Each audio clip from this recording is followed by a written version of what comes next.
Hello, boys and girls. இன்னைக்கு what video we are gonna be doing today is to release my top 10 movies that I watched in 2023.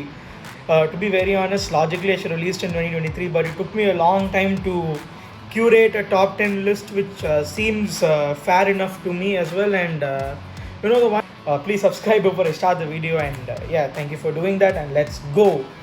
And to start off with number 10, we have for me it's Maviran. Purely reason being, I felt this is one of the movies where Sivakarthikeyan has stepped out of his comfort zone to create a type of concept which I haven't seen anywhere. It happened in my lifetime at least. And number 9, even though I had fought about this movie with a lot of my family members saying this movie doesn't even deserve to be in top 10, but further, putting racking all the points in my mind and watching the movie again, it made sense that Rocky and Rani seems to be at the number 9 spot purely because number one, the film is little bit over the top. That I agree, but then at least they had the guts to tackle modern day issues in terms of thinking and marriage and etc. And way things are supposed to be addressed, and not other things, like for example how different families of different backgrounds tend to blend together, and how the stereotypical opinions aren't always correct. And it's also good that the people of the elderly change their stereotypical mindset and also change with the change that happens in the society, which is also helpful for a good running of the family. And yeah, those are some of the lessons that I hope everybody learns. And yes, that's why I had to put Rocky and Rani at number 9. And 8, people might wonder why I put it so low, but 8 is Oppenheimer for me. The reason being, I haven't watched my better Christopher Nolan movie than this. Although people might argue that certain movies might be better and all that stuff and etc., which I do not care. And this is purely at number 8 due to the acting brilliance, and that each country and state has been following, and all that stuff has been beautifully depicted. So that's why this movie comes at number 8.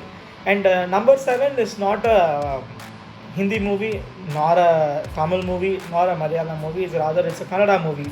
And here one of my friends, his name is Deepesh, he had recommended me to watch that movie. So reason why this is at number 7, sorry, the movie name is Saptasagar Yechello, Saptasagar Yechello, whatever that is, side A and side B. The reason why I really like the movies is they are showing how the feelings of a real middle class man will behave in terms of his money matters, in terms of his love, and the decisions that he had taken will lead to various different avenues of his life.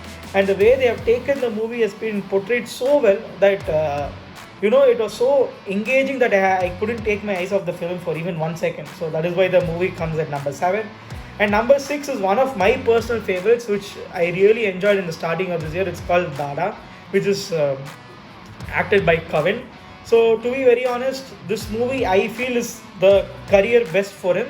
They are a stepping stone or a milestone to prove that a low budget film can go heaps beyond expectations and create huge amounts of profits and huge amount of stardom and limelight. So that is the reason why it's number 6. And number 5 for me is one of the movies which I've been waiting for a long period of time, and which is Leo. But the reason why it's at number 5 is not because the movie is horrible. The movie is very good, but the problem is did it meet its expectations? I wouldn't say so. The reason why it's at number 5 because when I watched Vikram and I watched Leo, Vikram stayed in my mind for at least 2 weeks to realize what a wonderful film that was. But then Leo, I completely moved on and forgot about the movie after the second day or the third day.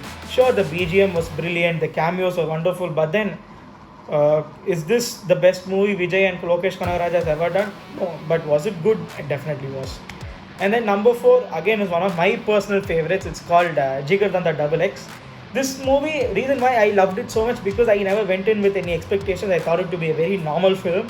And also I had watched Japan 2 days back, then I watched the movie, so I had zero expectations for that movie, but then man, it blew me away. And then number 3 is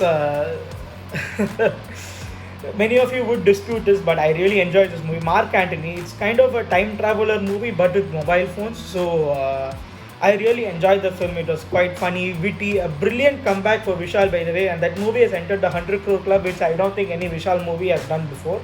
So Yeah, it was quite funny. The art direction was beautiful. The music was very nice, etc. And it all created an overall good package of a movie, which I really enjoyed. Hence why it's at number three.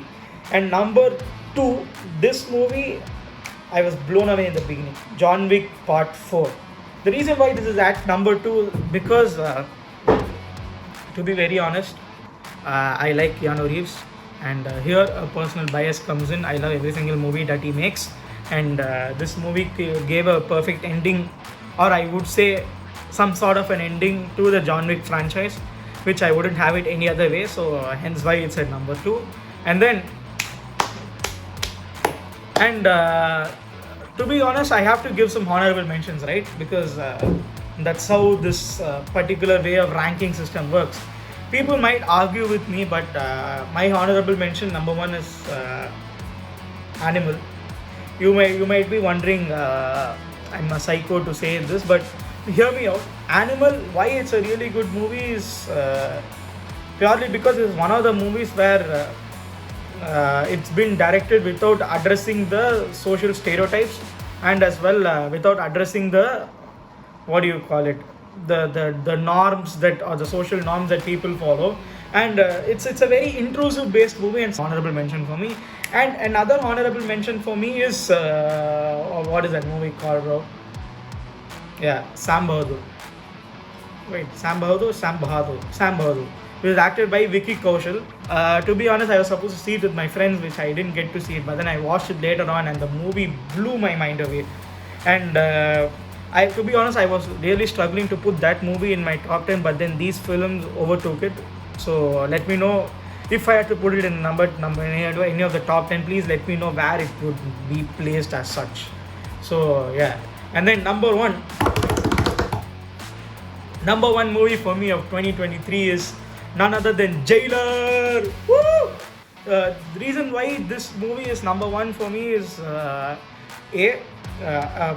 good role apt for his age for Rajinikanth. Second, a brilliant Nelson comeback. Third, excellent music direction by Anirudh. And then fourth, a beautiful story being portrayed. Hence why it is number one for me.